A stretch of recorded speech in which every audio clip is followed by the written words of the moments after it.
Greetings exiles, I'm CodRayZeal, and joining me today are Sir Reginald Amadeus Fortescue III and Frank. Say hi guys. Hi. And today I just want to showcase a little bit of build I was working on, which is a 69% at the moment mind over matter build that uses Righteous Fire and Arc Totems. Now I just wanted to give you guys a gear update before I buy any upgrades and turn this into a not so medium budget build. Right now it's decently budget. I got to level 94 with a 5 link, and only recently did I add my 6th link. But let's just go over the gear and whatnot so you can see what this build is about.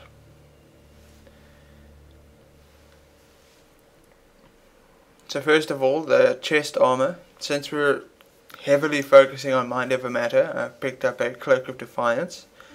This gives us a large amount of mana, an extra 10% damage taken from mana before life, and also 1% of mana regenerated per second. Now that's actually pretty huge, and we'll go over why once we've gone over the rest of the gear. For my weapons, they are both Void Batteries. A Void Battery gives you spell damage per power charge, a large amount, but it also reduces your spell damage, so you need to have a decent amount of power charges to take advantage of it. It also gives us some nice cast speed and a bit of crit and mana.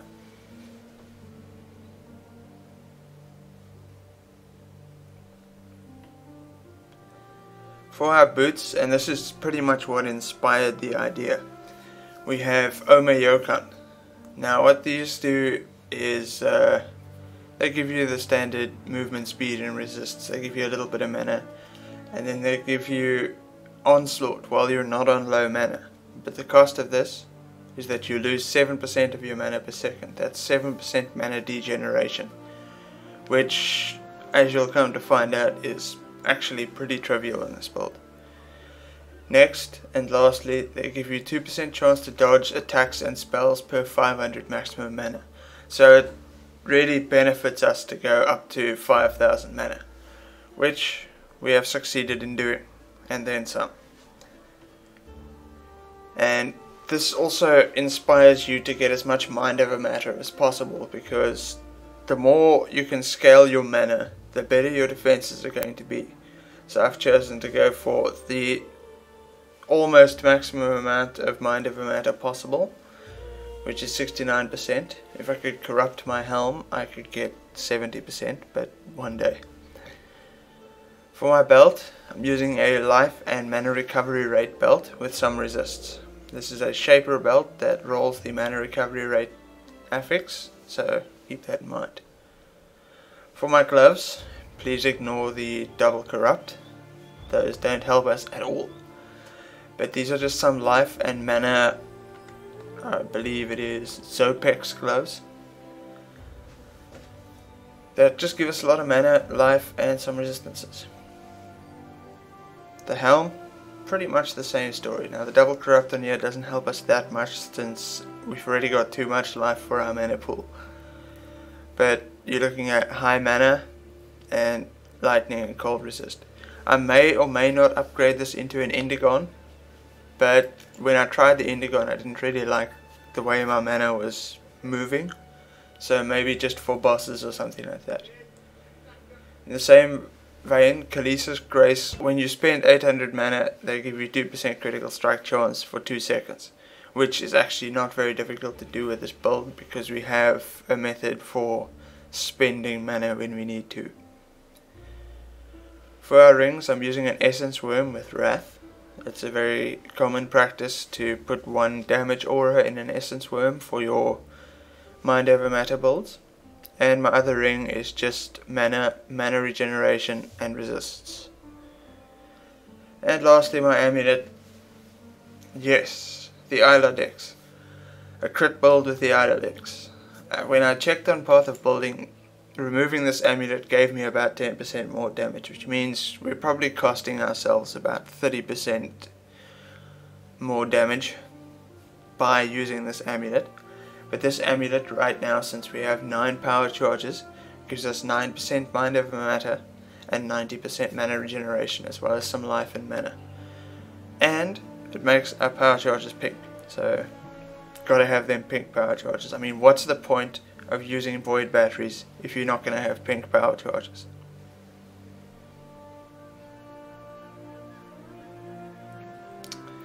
And for my flasks, it's a relatively standard setup with the exception of one. We've got a Seething Divine of Staunching, we've got a Quicksilver of Adrenaline, a Wise Oak, because we're doing a lightning build. Not a very good Wise Oak, I might add, but I just haven't gotten around to changing it yet. A Diamond Flask, because this is a crit build with an Isle of Dex. And lastly, a Quartz Flask. Now the reason we have a Quartz Flask is because we currently have, without the Quartz Flask, 60% attack dodge and 50% spell dodge. So the Quartz Flask pushes us up to 70% attack dodge and 60% spell dodge, which is pretty much why this build works so well. With my current life and mana pools, I've got about just over 8,000 effective life. And to be honest, this build feels really tanky. In order to mitigate the fact that we can get stunned easily and stuff with the 2,800 life, I've used the Soul of the Brine King with all the upgrades. I highly recommend this for any build that doesn't have a large life pool. And I'm also using Soul of Shikari for the poison immunity. Although if I don't need that, I'll use Rislatha or even Aberrath. Now the reason I would use Aberrath is because while this wasn't intended to be a Righteous Fire build, you'll find that when you have 69% Mind Over Matter and a huge amount of mana regeneration, it's very easy to sustain in Righteous Fire.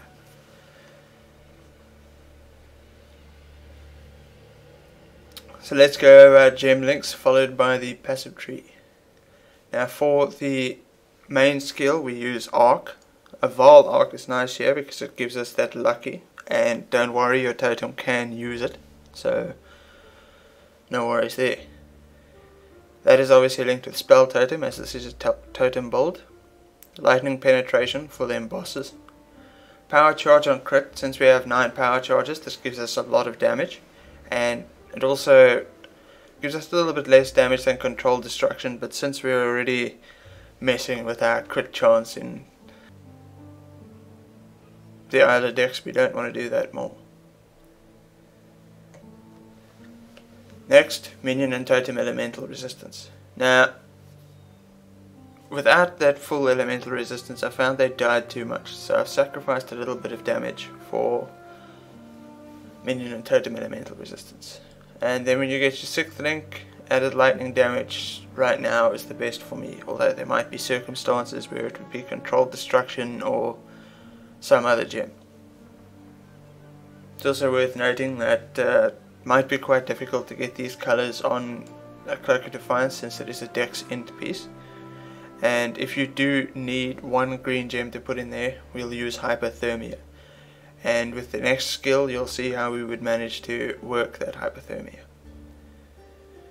So in our boots we have Frost Wall, linked with increased area of effect and Spell Cascade, as well as Cold Snap, linked with those same supports. Now the Frost Wall is just for incursions where you come in and there's a bunch of teapots all around you. You just Frost Wall yourself and then put your totems in there and you'll kill the teapots and then you can just walk out safely. It works quite well, although I haven't had to use it in a while. Now Cold Snap. The reason we have Cold Snap, it doesn't deal any damage because we have Ancestral Bond, but 25% chance to gain a Frenzy Charge when an enemy dies in the skills area. Now, this gives us Frenzy Charges whenever something dies in that area. We can kill it, Totem can kill it, whatever, it doesn't matter. Batman can kill it. And it also puts down a chilled ground, which would help with Hypothermia and also is a bit defensive. So you just cast this whenever you feel like it. You've got the Spell Cascade and the increased AoE to make it a nice big area that it covers. It's a very nice skill to have on any totem build if you ask me. Next, in our gloves, we have Conductivity, linked with increased duration, Spell Cascade, and Arcane Surge. Spell Cascade could also be increased AoE, but I like the way Spell Cascade works in terms of area coverage. Now this is just our spam skill. When we have all our totems down, we don't want to remove totems and put new ones up, because that will mean that that one totem won't be attacking for that moment. So we put down our totems and then we start spamming our conductivity. If we were wearing Kalisa's Grace, this would also ensure that the 2% crit chance buff was active as long as we were casting the spell. And if we were using Indigon, this would give us a shit ton of damage. In our helm, I'm running Flame Dash and Summon Stone Golem, linked with minion and totem elemental resistance and faster casting. This is basically just two links in one.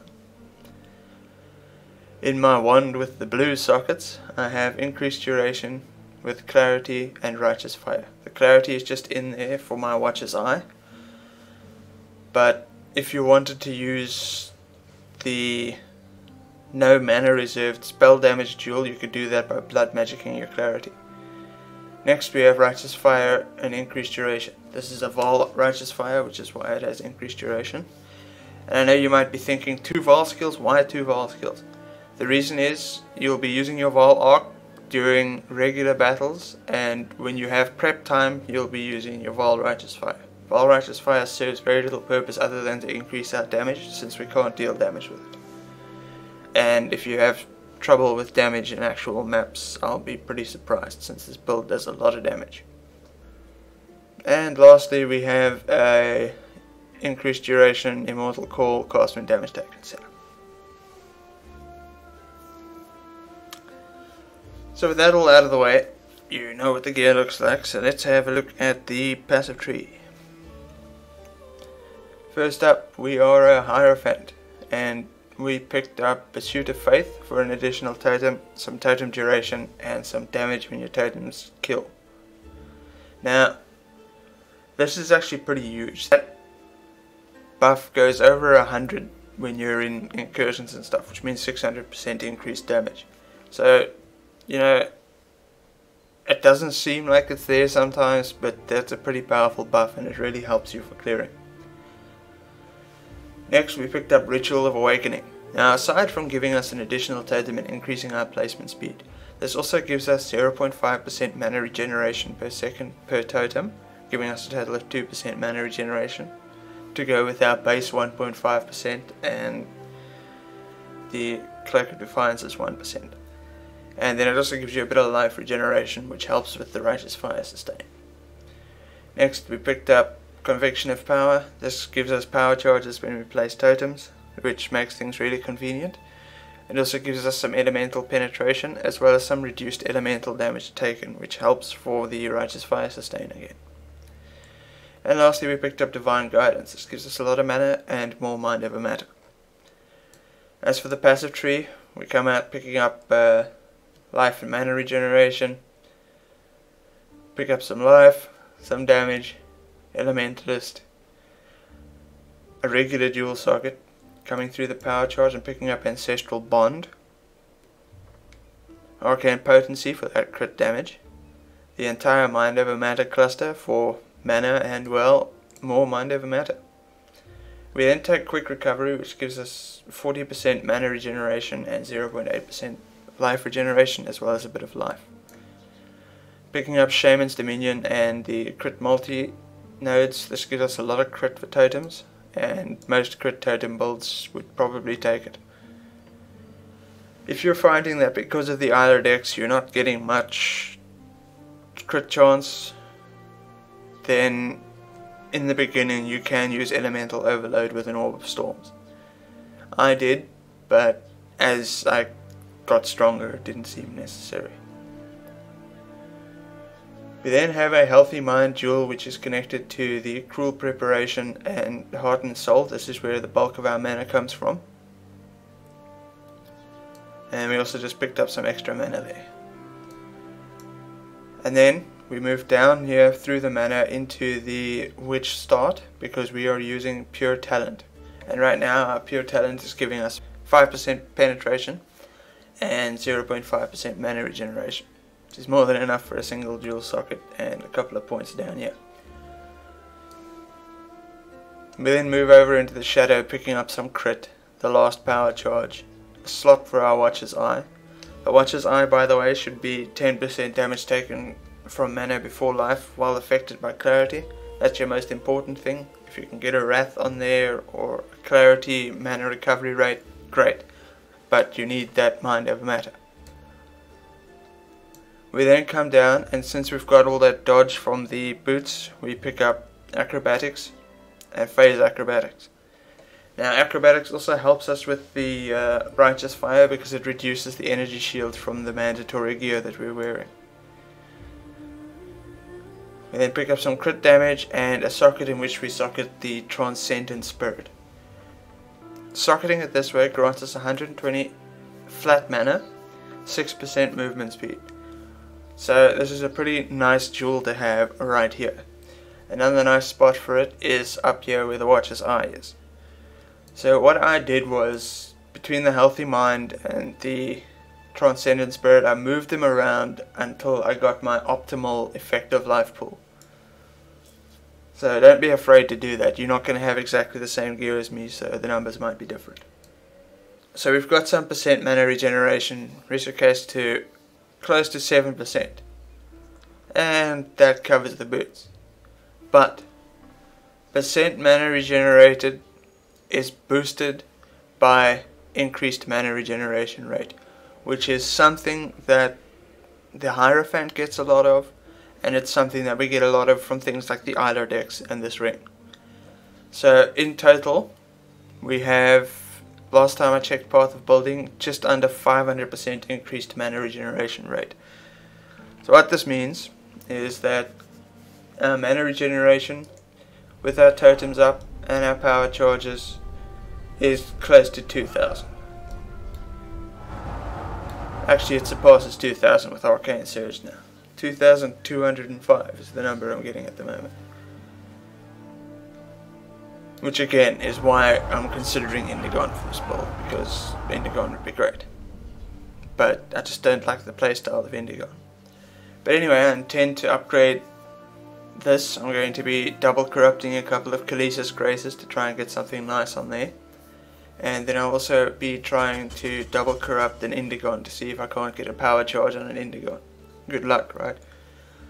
But before I do that and turn this build into a not so budget build, here is the medium budget version of the build.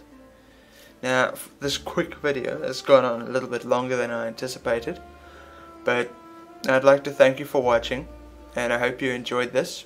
This was intended to be a meme build, but I feel like it's actually a pretty powerful build in the end. So there we go. CodRayZeal not only fails to make a meme build, but he also fails to make a non-righteous fire build. But whatever, it's a great build, and I hope you try it, and I hope you like it. So for myself, Sir Reginald Amadeus Fortescue III, and Frank, we'd like to thank you for watching, and good luck, and stay juicy. Oh, and if you liked the video, then like the video. And if you really like the video, then why don't you hit that subscribe button?